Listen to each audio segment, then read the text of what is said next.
I welcome you to this session of ISO 9001-2015, and today we are going to talk about clause number 8.3.5, Design and Development Outputs.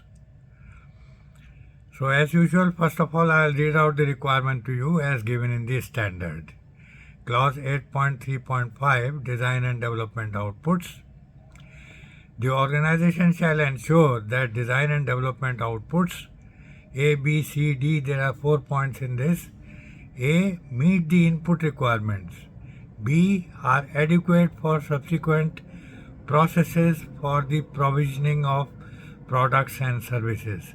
C, include or reference monitoring and measurement requirements as appropriate and acceptance criteria. And the last point is specify the characteristics of the products and services that are essential for their intended purpose and their safe and proper provision. And there is a last para. The organization shall retain documented information on design and development inputs. So relatively it's a small para as such. So let us start the discussion. And as you can see from the title, it is regarding the outputs of the design and development. So the organization or the company has to ensure that whatever design and development we are carrying out for the product, the design must meet the input requirements, and that we carry out during the verification of the product. So the output must meet the input requirement. That means all the input requirements have got to be catered to when we roll out the output of the design. So design output has to meet the input requirements fully and completely. Now we come to B. Are adequate, that means the output, design output is adequate for subsequent processes for the provision of products and services. When the products and services are ready and to be handed over to the customer, and suppose they need some help regarding that, how the product is to be used, the commissioning of the product, etc. So these outputs, they have got to be adequate for the subsequent processes.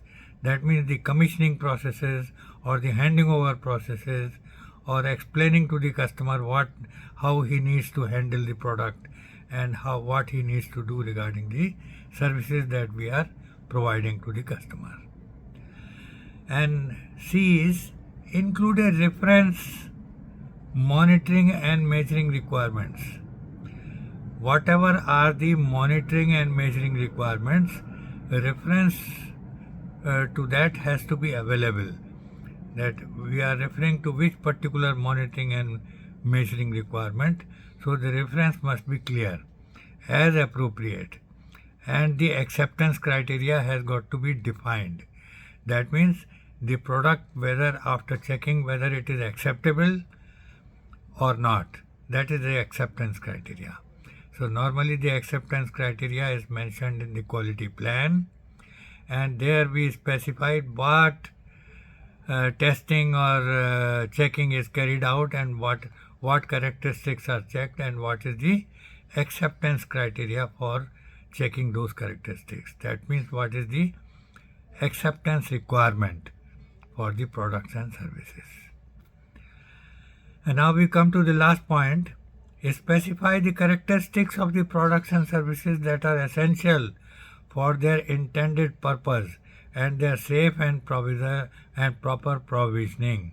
That means we should be clear about what needs to be mentioned, what needs to be specified as the characteristic of the products and services essential for the intended purpose, for whatever purpose the product or the service is meant, and the safety requirements and other things have got to be clear to the customer for the safe and proper provisioning of the product or the service.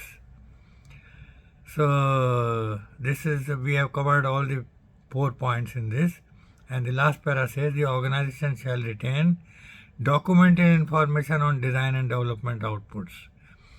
So the design and development output has got to be recorded. Here the documented information refers to the records to be maintained regarding the design and development output. So the design and development output has to be maintained as record, so that it is clearly available whatever is the output of the design and development, and it can be compared with the output of the product and the services, and checked with the acceptance criteria whether the product or the service is going to be acceptable or not.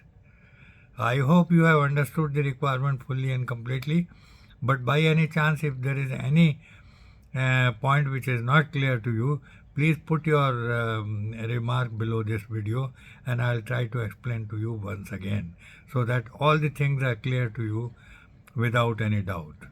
And please, if you are liking my videos, please give me a thumbs up, give me a like, and also share my videos with your friends and colleagues, so that they can also take advantage of the discussion which is taking place between us. And please do not forget to subscribe to my channel and press the bell icon, so that as and when I load my video, the information regarding the loading of the video should be reaching you in time. So please subscribe to my channel and press the bell icon. That is important. Then the information regarding loading of the video will reach you without any delay, and you will be able to see my videos without any delay. Okay, so see you next Sunday, and next Sunday we are going to discuss clause 8.3.6 design and development changes. So see you on next Sunday. Bye bye. See you.